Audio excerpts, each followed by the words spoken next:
Hey guys, welcome to Under the Arch Sports. I'm Eric Hobbs. Right now we're talking Mizzou and the transfer portal. I need you guys to help us out.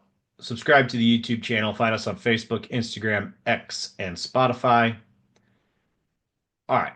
So Mizzou has got five guys who are out of eligibility, and then Aiden Shaw in the portal on Tuesday. So Tamar Bates, Caleb Grill, Tony Perkins, Marquez Warwick, and then the center Josh Gray, along with Shaw, all gone from the team.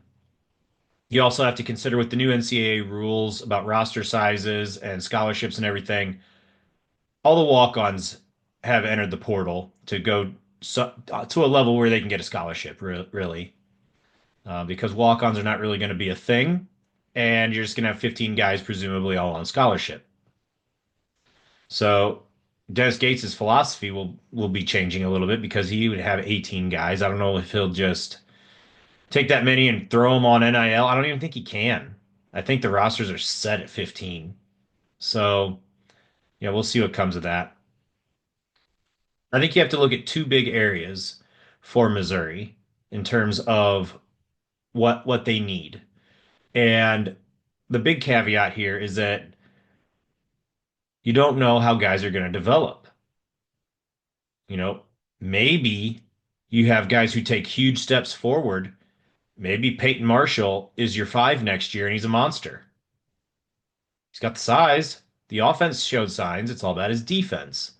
And that's where Gates has to figure it out and honestly make an educated guess and based on what he's seen in practice. See what he sees in off-season workouts and so forth. So let's start with the interior. Mark Mitchell's going to be your four. All right. That seems pretty set.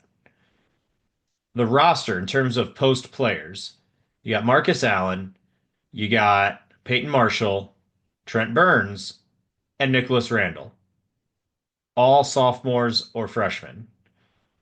So, a lot of bodies, not a lot of experience. Burns did not play. He redshirted. Randall's coming in as a true freshman. So, I don't know how much you can expect from either one of them. Peyton Marshall, we talked about. We all are excited to see him develop, but he's got to progress a lot on the defensive side of the ball. He was not quick enough, just to keep up with anybody, really. And then Marcus Allen, he was a steady hand. Again, he has to develop his offensive game. So, knowing that, Missouri with four transfer portal spots right now, I'd go for two interior guys. One, absolutely to be a starter. And I'd be willing to sacrifice a little bit of the rebounding ability that Josh Gray had if it meant more offense. I think the team offensively would thrive if teams were not able to focus on Mark Mitchell solely on the interior. Because if Mark Mitchell went to the bench, Missouri was often playing five out, or it was Josh Gray just kind of hanging out in the middle. And Josh Gray is not an offensive threat. So somebody who is good enough offensively that the other team has to account for them, make it harder to just cheat towards Mitchell. That could do wonders. When you're talking about the guards, I think I would go for two, and it needs to be some combination. You can have more than one skill set. I think you need one who can drive and create his own shot. I think you need one who's capable of high 30s, low 40s from three.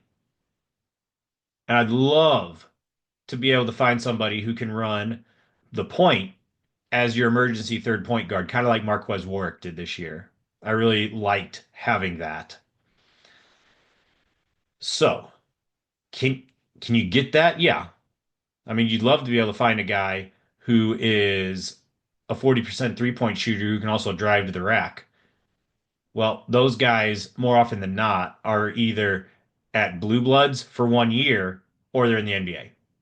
So, you got to catch lightning in a bottle, get lucky, or you you acquire all those skills for your roster through different guys.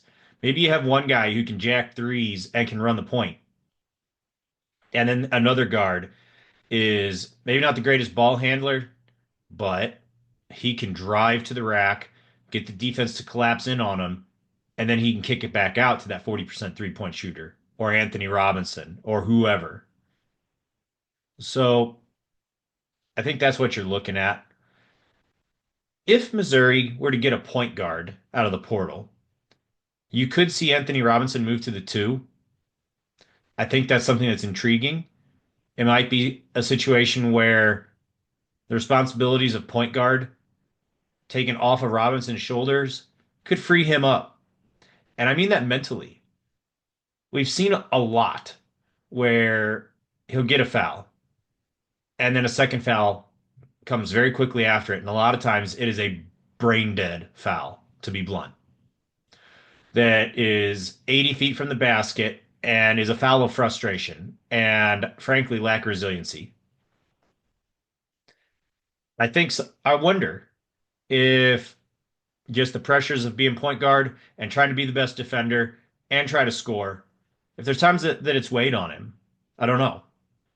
But putting that responsibility of being the point guard on T.O. Barrett or a point guard or a transfer point guard, it's an intriguing option because Robinson has the offensive game. He was a very efficient three-point shooter. He can drive into the basket. He has all these skills. If you turn him loose and maybe he is the go-to guy, it's interesting. All told, I think Missouri has two for sure starters, maybe three, depending on T.O. Barrett's progression in terms of his own individual offensive game. Barrett might be the best facilitator and ball handler on the team already. It's just he has to be respected as an offensive option. And if he can develop even just a mid-range jump shot, I think Missouri may really have something there. And then you're only looking at two starters out of the portal, which this day and age, that's not so bad. That's not that hard. We'll keep you up to date with everything that goes on there with the transfer portal, Mizzou. And hey, Cardinals and Battlehawks just starting up. Plus, the Blues are absolutely on fire, and we're going to cover them too. So until next time, thanks for watching.